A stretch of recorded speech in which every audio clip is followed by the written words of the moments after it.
দর্শক, জাতিসংঘের ৮০তম সাধারণ অধিবেশন এবং প্রধান উপদেষ্টা ডক্টর মোহাম্মদ ইউনূসের কর্মসূচি নিয়ে বিস্তারিত জানবো। নিউ ইয়র্ক থেকে আমাদের সাথে যোগ দিচ্ছেন সহকর্মী আহমেদ রেজা।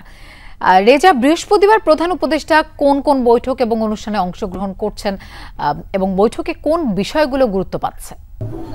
আসলে দুটি বিষয় আপনি জানেন যে দ্বিপাক্ষিক ইতিমধ্যে বেশ কয়েকটি মিটিং কিন্তু বা বৈঠক কিন্তু ইতিমধ্যে সম্পন্ন করেছেন প্রধান উপদেষ্টা প্রফেসর ডক্টর মোহাম্মদ ইউনূস। তিনি আসলে সকাল স্থানীয় সময় সকাল ৯টা থেকে তার যে বৈঠক বা আনুষ্ঠানিকতা সেটি আসলে শুরু করেছেন। তবে আজকের দিনের যে সবচেয়ে গুরুত্বপূর্ণ বা বিশেষ অংশ জুড়ে যে কার্যক্রমটি রয়েছে সেটি হচ্ছে দুটি জায়গাতে। একটি বিষয় হচ্ছে যে মানবাধিকার পরিস্থিতি নিয়ে বিশ্ব নেতাদেরকে আসলে অবহিতকরণ, অর্থাৎ ইউএন জেনারেলের যে জাতিসংঘ সাধারণ পরিষদের যে অধিবেশন রয়েছে তার সাইডে আলাদা দুটি অনুষ্ঠান রয়েছে।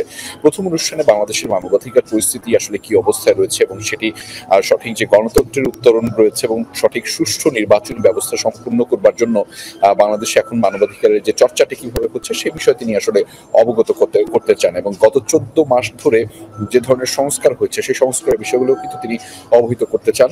এই বিকেলের স্থানীয় সময় বিকেলে যেই অনুষ্ঠিত হবে যে কার্যক্রমটি সেখানে, এবং তারপর পরে কিন্তু আরো একটি সেশন রয়েছে যেটি হচ্ছে বাংলাদেশের যে শ্রম অধিকার রয়েছে সেই শ্রম অধিকারের কি অবস্থা রয়েছে, বিশেষ করে পশ্চিমাদের মার্কিন এবং ইউরোপিয়ানদের বেশ কিছু প্রশ্ন ছিল বাংলাদেশের শ্রম পরিস্থিতি নিয়ে, শ্রম অধিকার নিয়ে।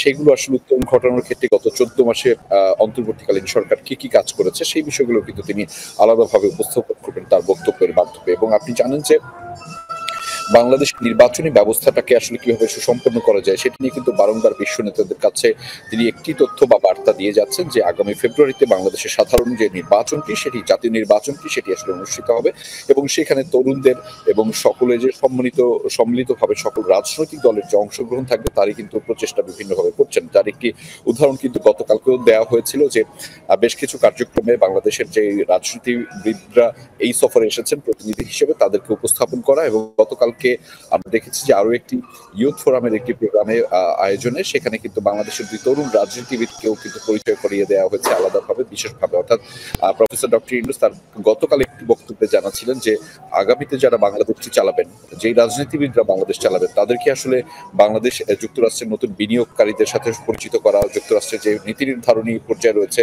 উন্নত বিশ্বে কিংবা বৈশ্বিকভাবে যে সমস্ত নীতি নির্ধারণী পর্যায়ে যারা রয়েছে তাদের সাথে একটি পরিচয়ের বা মেলবন্ধন ঘটানোই হচ্ছে তার মূল কাজ। লোপা। রেজা, অনেকগুলো তথ্য আপনার মাধ্যমে জানতে পারলাম, ধন্যবাদ আমাদের সাথে যোগ দেওয়ার জন্য।